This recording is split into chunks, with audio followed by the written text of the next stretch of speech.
उत्तर प्रदेश सरकार ने हाल ही में शिक्षा और कल्याण के लिए एक ऐसी घोषणा की है जो कहते हैं लाखों लोगों की जिंदगी बदल सकती है। तो आज चलिए इसी बड़ी घोषणा की एक एक परत खोलते हैं।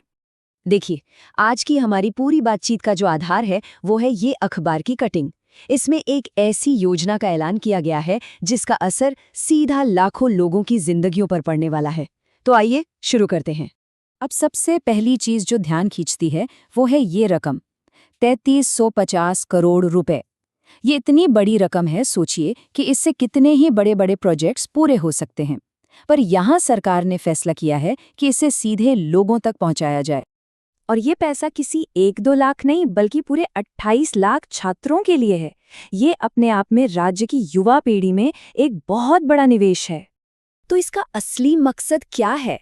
सीधा सा मकसद है पढ़ाई के लिए सीधी माली मदद देना, ताकि क्लास 9 और उससे ऊपर के जो छात्र हैं वो बिना किसी आर्थिक बोझ के अपनी पढ़ाई पूरी कर सकें और अपने सपनों को पंख दे सकें। अब सवाल ये उठता है कि ये जो इतना सारा पैसा है ये आखिर मिलेगा किसे? चलिए देखते हैं कि इस बड़ी रकम को अलग अलग छात्र समूहों में कैसे बांटा गया है। अच्छा, तो ये टेबल ना पूरी कहानी साफ कर देती है कि पैसा कहाँ जा रहा है।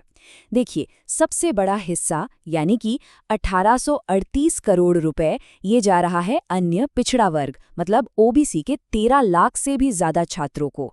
आप अंदाजा लगाइए, ये कुल रकम का आधे से भी ज्यादा है। इसके बाद नंबर आता है सामान्य वर्ग का, जहां लगभग 5 लाख छात्रों के लिए करीब 779 करोड़ रुपए रखे गए हैं। और ये डोनर चार्ट इस तस्वीर को और भी ज्यादा साफ कर देता है।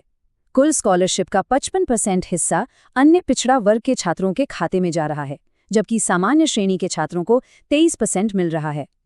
मगर कहानी यहीं खत्म नहीं होती है। ये जो छात्रों को मदद दी गई, ये तो इस पूरी घोषणा का सिर्फ एक हिस्सा था। पता है, सरकार ने एक और बहुत ही जरूरी वर्ग पर भी ध्यान दिया। एक ऐसा वर्ग जिनकी भूमिका को हम अक्सर कह सकते हैं कि नजरअंदाज कर देते हैं। जी हाँ, इस कार्यक्रम में आंगनवाड़ी कार्यकर्ताओं के लिए भी बहुत कुछ था। ये वो लोग हैं जो गांव और छोटे शहरों में बच्चों की शुरुआती देखभाल, उनके स्वास्थ्य और पोषण का ख्याल रखते हैं। ये समाज की नींव को मजबूत करने वाले असली हीरो हैं। इन जमीनी स्तर के कार्यकर्ताओं को सीधे तौर पर मजबूत करने की कोशिश की गई। उन्हें बच्चों का वजन और विकास नापने के लिए आधुनिक ग्रोथ मॉनिटरिंग डिवाइस दिए गए। जो अच्छा काम करेगा उससे इंसेंटिव यानी इनाम देने की भी बात कही गई। साथ ही नए कर्मचारियों को काम में आसानी हो, इसके लिए स्मार्टफोन भी दिए गए और नए आंगनवाड़ी केंद्र भी खोले गए। तो यहाँ हम क्या देख रहे हैं? एक दोहरी रणनीति। एक तरफ सरकार युवाओं की उच्च शिक्षा में निवेश कर रही है, तो दूसरी तरफ वो बचपन की नींव को भी मजबूत कर रही है। ये एक दूर की सोच को दिखाता है ना? और ये सब हमें एक बड़े सवाल पर सोचने के लिए मजबूर करता है।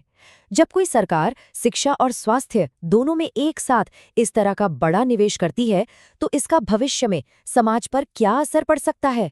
क्या ये वाकई एक ज्यादा पढ़े लिखे और स्वस्थ समाज की नींव रख सकता है? ये एक ऐसा सवाल है जिस पर हम सभी को सोचना चाहिए।